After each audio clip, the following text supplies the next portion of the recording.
I'm Vaibhavi Radhy Patel. Welcome to Radiance Presence, a space for women ready to refine how they feel, how they live, and how they show up in the world. Let us begin.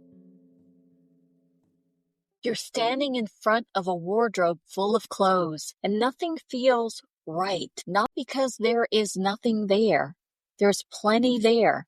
But something is off. Something doesn't fit. Not in a physical sense, but in a deeper sense. Like you are choosing between costumes rather than choosing what is actually yours. If that is a feeling you recognize, then this video is for you, because I want to offer you a different frame for that feeling. It is not that your style is wrong. It is not that you need to go shopping. And it is definitely not that you have no taste. It is something that is shifted in you, in your life, in where you are, in where you're heading, and your wardrobe hasn't caught up with that shift yet. Today, I want to talk about why that happens and 3 practical things you can do to start closing that gap. Most style advice treats the wardrobe as an aesthetic problem. Wrong colors, wrong silhouette, wrong proportions, and so the solution is always external. Buy this, wear that, follow these rules. But in my experience, working with women at different stages in their lives and businesses, the wardrobe problem is rarely aesthetic. It is usually a coherence problem. And what I mean by that is this: your sense of yourself has evolved. Your clarity about who you are, what you value, and where you are heading has shifted.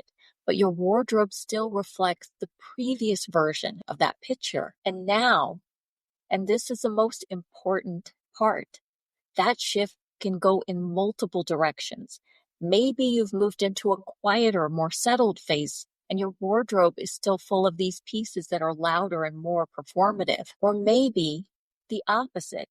You're stepping into something bigger, and a business launch, a new level of visibility, a role that requires a different kind of presence, and your wardrobe is still reflecting the behind-the-scenes version of you rather than the version that's about to step forward. Both of these create the same feeling, that gap between what is hanging in your wardrobe and who you actually are right now, including who you are in the process of becoming. Because here is the thing: dressing for who you are becoming is not aspirational in a disconnected sense. If you're actively working towards something, if that next chapter is real and in motion, then dressing for it is not wishful thinking. It is intentional alignment.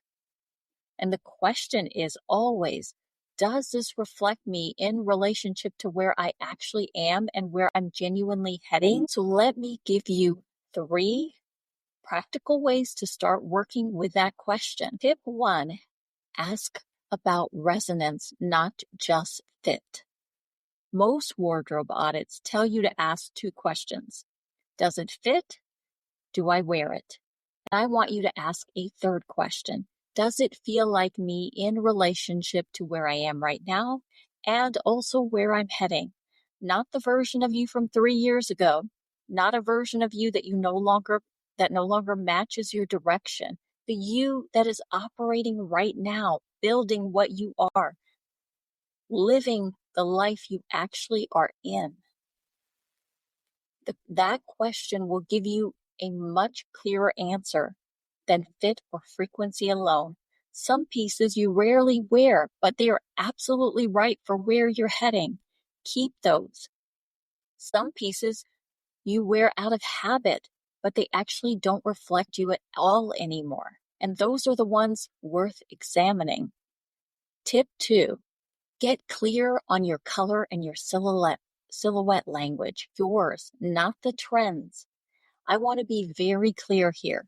There is no one color palette or silhouette that is right for women at a particular age or phase of life. Some women move toward quieter, more natural, neutral tones as they evolve, and others move toward bolder, more saturated colors as they step into greater visibility.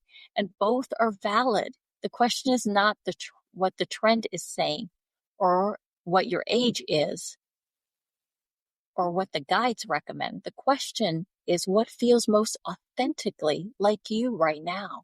Spend a few minutes looking at what you actually reach for when you get dressed without thinking, not what you think you should wear, but what you choose. And that is information. That is your color and your silhouette language telling you something. And if you notice a gap between what you reach for and what you actually own, that gap is worth closing. Tip 3, dress for the life you are actually in, including the one you are building toward. This is one of the most nuanced style principles I work with because it requires real honesty.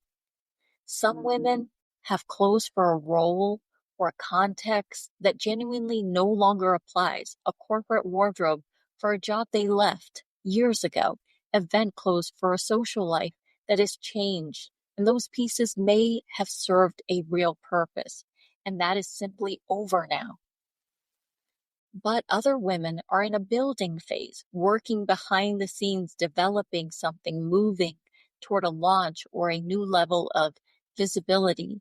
And those clothes, the ones that feel like the next chapter, are not delusional aspiration. They're intentional alignment with where you're genuinely heading. The distinction is this: is the gap between where you are and what you're dressing for real and in motion? Or is it a gap that you've been holding for years without genuine movement toward it? And this takes real honesty. So if it is real and in motion, keep the pieces that belong to that chapter and let them remind you where you're heading every time you open your wardrobe. If it is a gap you keep promising to close, but nothing is actually moving, that is worth sitting with honestly, not as self-criticism, but as information. I want to say something about why this matters. Beyond just getting dressed, your wardrobe is one of the most visible places where coherence gap shows up.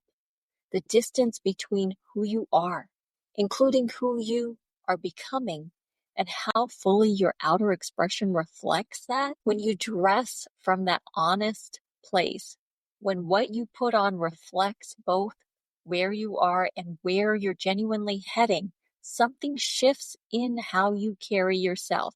You move differently. You hold yourself differently. You walk into rooms differently. And this is not about looking a certain way. It is about the steadying, grounding effect of coherence, of having your outer expression aligned with what is actually true for you. And whether that truth is quieter or more settled chapter, or a bolder, more visible one, your wardrobe can hold that.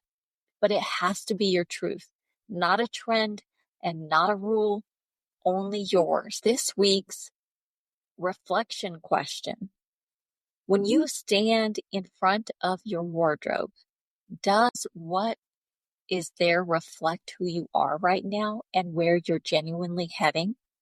Or is there a gap? You don't need to overhaul everything overnight. Start with one piece, hold it, and ask that question honestly. The answer will tell you something. And if you want to go deeper on this, on how your style, your presence, and your identity can become coherent in a way that feels like you, there is a link in the description below to learn more about how I work with women one-on-one. Next Sunday, I want to talk about something that sits underneath all of this, the real reason you feel invisible, and what it actually means to be fully seen. I will see you next week.